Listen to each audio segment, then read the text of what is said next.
The meeting to order on October 17th, 2022. We acknowledge that this sacred land on which Sniff Falls is now located has been the site of human activity for over 10,000 years and is rich in Indigenous history. This land is the ancestral and unceded territory of the Algonquin and Anishinaabe Nation.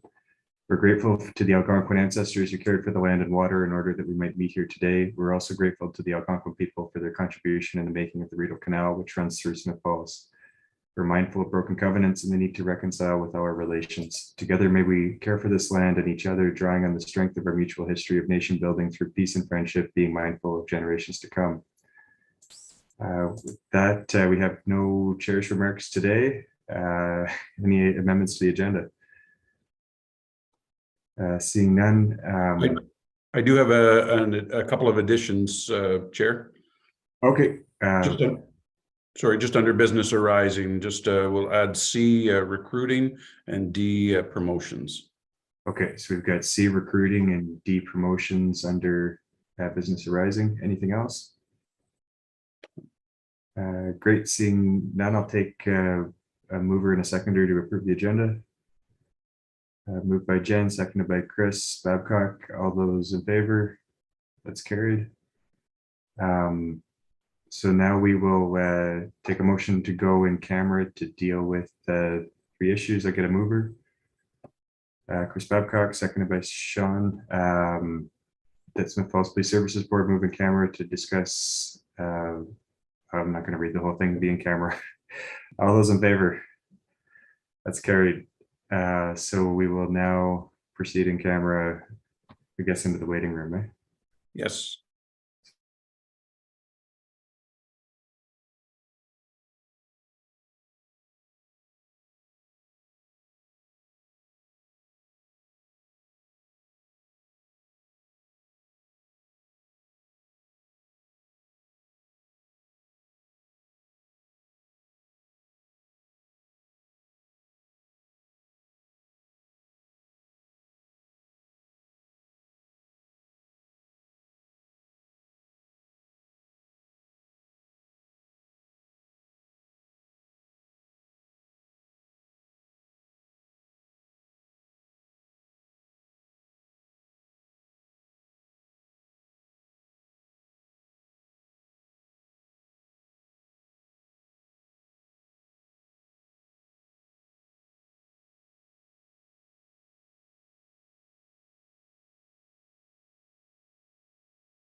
And we're back.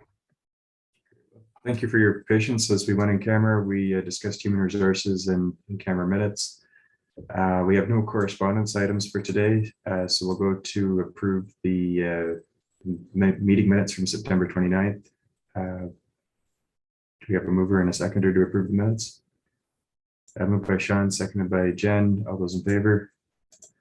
So that's carried. We'll move into 8A, 2022 budget monitor.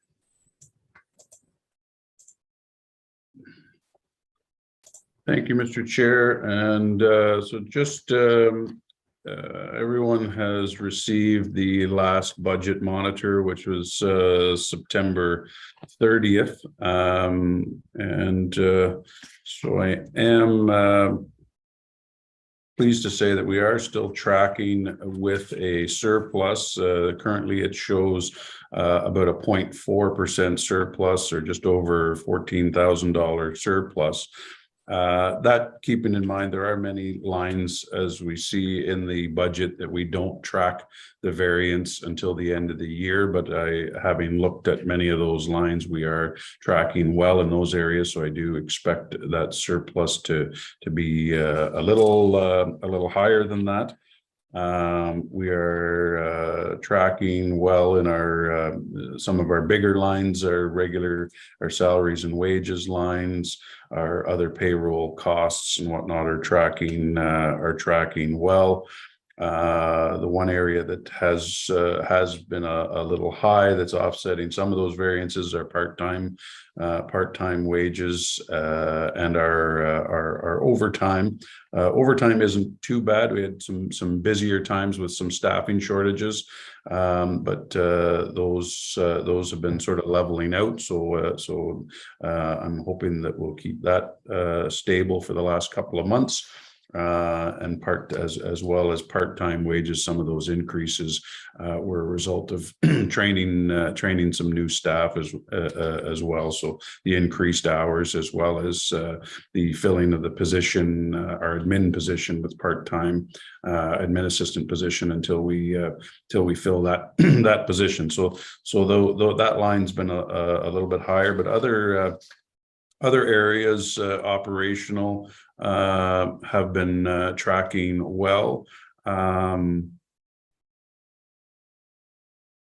subject to any questions on that, I'm happy with where the budget is moving into the last 2 months of the year.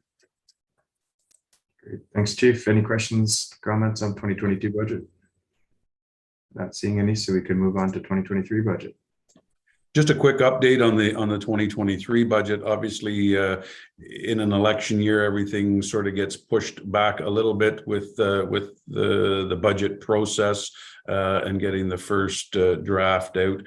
I do have some numbers. I've pretty well from our HR department at the town have our payroll spreadsheet that allows me to plug in numbers for our salaries and wages, some preliminary numbers for the other payroll lines, which are the biggest areas, obviously, of our budget. Some of those figures aren't set when you look at things like EI, CPP. Those rates aren't set yet for next year. We did, as I'd indicated to the board before, we did build in 2023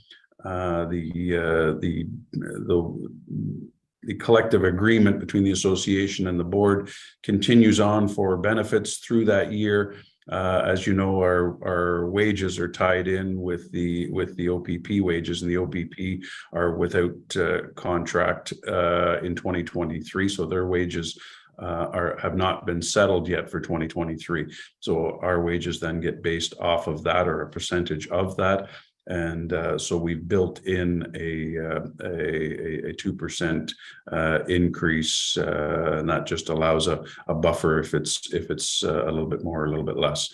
So that's built into the budget as well. And then I'm been reviewing, and I tweak and adjust some of the other areas of the operational lines as we get closer to the year, tracking where we're at.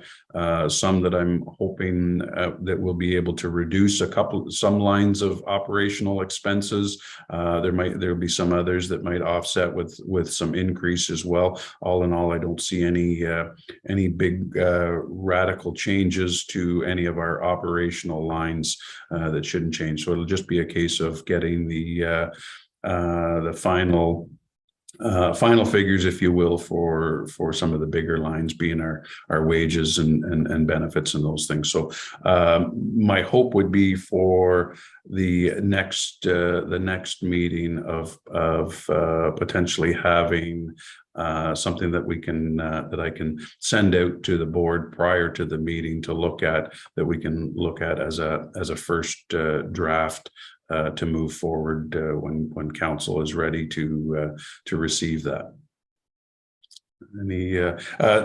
Sorry, and I guess I should mention as well then, and some of the things that on the capital side that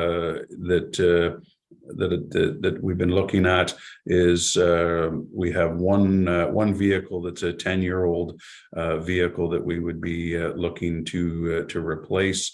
Obviously, our next generation 911, we've been putting money aside for that. That's coming. That's going to be coming through possibly by the last quarter of 2023 that we'll be implementing that. So there'll be a line in the capital for to put more money. We've been putting 25,000 into that each year for the last 3, so we would do that again this year. And then the only other line that's I guess a new part for capital that is with the moving of the water tower. There will be a cost, a one-time cost, obviously depending on, but both fire and police have equipment that's attached to that water tower, so that'll all have to be moved. So we'll have to get a handle on what that will look like and build that into our budget if in fact we're going to be moving towards a new water tower in 2023. All right, thanks, Chief. Any questions, comments on 2023 budget? I've got one.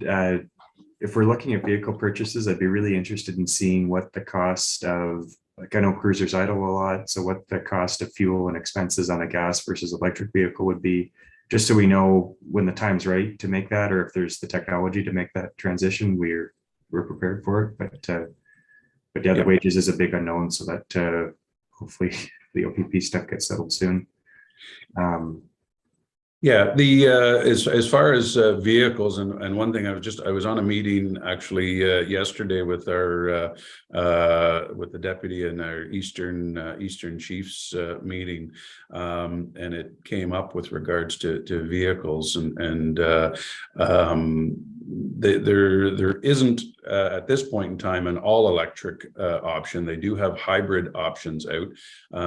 However, I've just been yesterday come through this meeting, and we're part of a provincial co-op purchasing program, and I was advised that Ford may not be producing through their police line, at least anyway, the Explorer for 2023 in either gas or hybrid. So we're going to be putting some inquiries there. The vehicle that we're looking at replacing would be our crime unit vehicle, so it would be a plain vehicle, and so with that one, obviously there's still there's other vehicle options out there. I use the Charger as an example. Our last marked cruiser was a Dodge Charger.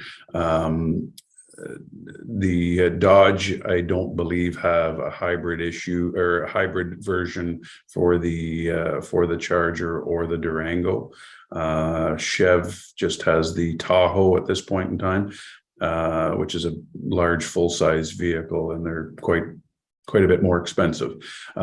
So we'll get some more information. I think this year coming isn't a bad year in that it's not a fully marked police cruiser that we're looking to replace.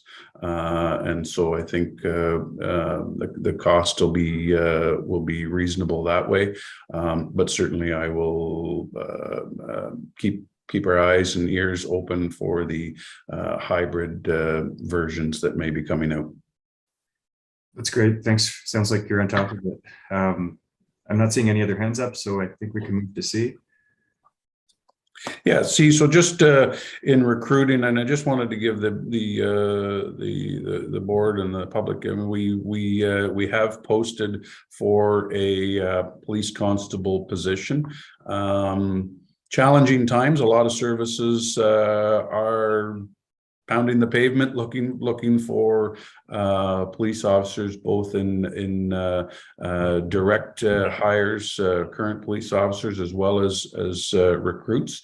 So it's a tough market out there. So we're certainly encouraging people to apply, hoping that we'll get some good applicants to be able to move forward in the new year with a hire in that regard. So that's so I just wanted to get that update to you. I also wanted to just get it out there to the public that we'll be, we'll repost it. We've put it on the provincial constable selection system website, as well as our website as well for applications. But looking forward to getting that position filled and getting somebody new onto our team. And if I can, I just wanted to I'll move into the next item, which is promotions. And I realized in reviewing our minutes that we had discussed some promotions at the last meeting, and they were in camera. But I thought it would be nice to announce those promotions as well. So I was very happy and pleased that we went through a promotional process for the rank of sergeant, and Constable Brent Pellet will be moving up to the rank of sergeant the end of November, 1st of December. So that's a great addition to our frontline supervisors. Brent's been with us for a long time and well deserved. Good crew of folks internally that applied for the position, and I congratulate everybody that applied and did a great job through that process. As you're aware as well, with the promotion of our deputy, Tom Blanchard was successful in the competition to move into the staff sergeant's position. So that another big win for our management team, and certainly good to have Tom. He's jack of all trades when it comes to looking after things here. So certainly good to have him in that role as well. So I just wanted to I realized that those had been discussed last meeting in camera, and I thought it was important to get those out. Great news. Thanks for those updates. Any questions or comments on either of those? Seeing none, we can move on to manager's report with Deputy Chief Empey. Good morning. During the month of September, our service responded to 685 calls for service. We gathered for the Trinity United Police Memorial Service that was held on September 25th. And we do thank our minister and our police chaplain, Christopher Ryan, for including us into his service for our members. For uniform patrol, regarding traffic enforcement calls, complaints, and our step target, we had 18 reported collisions with 4 failed to remain ones. As a result, there were 3 Highway Traffic Act charges laid and 2 criminal code ones. We had 42 complaints of motor vehicle traffic enforcement related incidences. We had 98 vehicles stopped and 31 charges as a result. For our alcohol, drug, and criminal related driving charges and drug related ones, we laid 7 charges altogether. 1 was failed to stop at the scene of an accident, 1 for dangerous driving, 1 for impaired driving, 1 exceeding over 80 milligrams of alcohol, 2 for prohibited driving, and 2 for possession of controlled drug and substance act. There was a total of 77 charges laid under the Highway Traffic Act. There were 10 further charges laid under the Compulsory Automobile Insurance Act of Ontario. Our step target in September was related to school bus and school zone enforcement. Our target areas were around the school zones, but also included the intersections around our schools. And as a result of that, 16 charges were laid, which included 15 stop signs, 1 failed to stop for a school bus, as well as 25 speeding charges. Our step target for October is Operation Impact, which includes seatbelt, speeding, distracted driving, and impaired driving enforcement. We had 9 hours of bike patrol in September and 38 hours of foot patrol. Some of our noteworthy calls for service was 20 intimate partner violent calls, 4 assaults, we had no break and enters, we had 4 bail violations, 42 theft-related calls, and 10 mental health calls. Our criminal investigation branch CISO team assisted with OPP, their CSU team, for a drug trafficking enforcement, where charges were laid and cocaine and methamphetamine were seized, as well as some cash. We had sexual assault investigations ongoing, arson investigation, a homicide file is continuation with that. They've had some meetings, they've attended 2 police funerals, and they also helped out on our front line working patrol to cover for some sick leave and preparing for a preliminary hearing that's coming up. In our community service, Constable Tompkins conducted school visits at all the area schools with their administration to discuss the start of their school year and discuss school safety. He had some meetings with Lanark County Situation Table, the Algonquin College Program Advisory Committee, and Crime Stoppers. He spent the month monitoring school zones and crossing guard locations for back to school. He was on your TV highlighting video and highlighting our community initiatives. He had also assisted in our frontline patrol doing some shifts. For any of our training, I attended Sault Ste. Marie for the All Chiefs Conference for small and mid-sized chiefs, and also have been at the Hospital MSERT Police Protocol meeting, coming up with a new protocol between hospital staff, MSERT, and police, just to look at decreasing wait time when police arrive at the hospital with proper service. And that's the manager's report for September. Great, thank you very much. Any questions, comments on the report? Sounds like a busy month. So with that, we'll go to the Health IM report. So for the quarterly report from July to September, we had 155 mental health calls. We had a 5% apprehension rate and an average wait time of 2 hours. And just to let the public know that there is still some significant wait times. One was 8 hours that police were at the hospital with a patient. But with help of MSERT staff as well, the apprehension rate is decreasing, which is great for our members. And that is the Health IM report. Thanks, Jody. I was wondering, is the times have been higher for the last 2 quarters? Is that more like just exceptional calls, or is that an issue with the hospital, or where's the reasoning for that? It's a combination of both. As you know, the hospitals have been very overwhelmed, their staffing as well, and wait times have increased for them and for all the members of the community. When we bring someone in for mental health that is a risk to the public, a lot of times the police have to stay with that person if they're combative or violent. That's to protect the staff there and the public. And oftentimes that wait can increase. So we're waiting on, if that person is being formed to go to another facility such as Brockville, they have to wait till that form has been issued by the doctor here in Smith Falls, and then assist with transport to Brockville. So that can be increased. So we had a couple calls where that did happen, where we were there longer than average because of the person. If they are combative, we're not going to leave.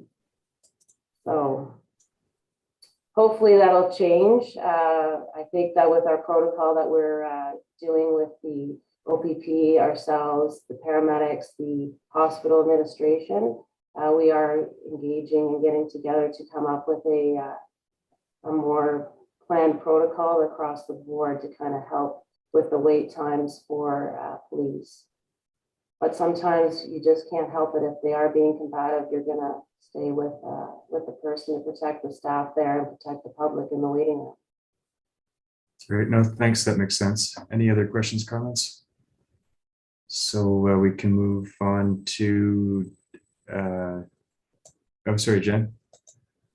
Sorry, I just have it's more of like a HR staffing, it's making my wheels turn. So I have a question about, so I'm assuming it's 2 officers that stay at the hospital together with the patient for as long as it takes, or is it just one that brings them in? So depending on how the person is, if they are very violent, it's going to be 2 officers. Sometimes if it's a matter of kind of keeping them in the room so that they're not becoming agitated, having someone there to talk to the person. A lot of times we're there to kind of keep them calm actually, and do the one-on-one talk so that the hospital staff, if they're busy with other patients, there's someone there to be with that person.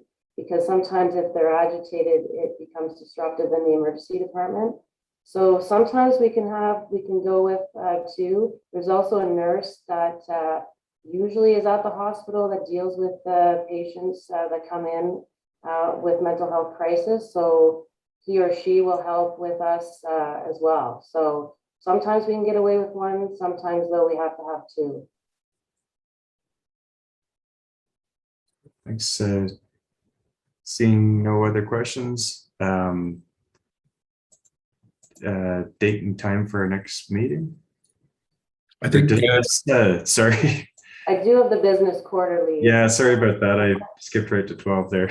No problem. So between the month of July and September, we had 320 vehicle stops, 102 foot patrol hours, 44 bike patrol hours, 13 school hours, and 59 other hours, which we deem as community service hours, and then a total of 2,116 calls for service. And that is your business quarterly. Thank you very much. Any questions, comments on that one? So with that, now I think we can go to date and time of our next meeting. If I could suggest Thursday, December 1st. I know it's right on the edge of between the November and December. We typically just have a end of November meeting, and we don't typically meet in December. I'm just returning from some leave just prior to the end of November, and it would work best for me if we could do it December 1st. Good for everyone? Thumbs up. All right, so December 1st at 8:30 a.m. Yes, perfect. Thank you. Great. So with that, I'll take a motion to adjourn. Moved by Chris Babcock, seconded by Sean. All those in favor? So that's carried. So we'll be adjourned until December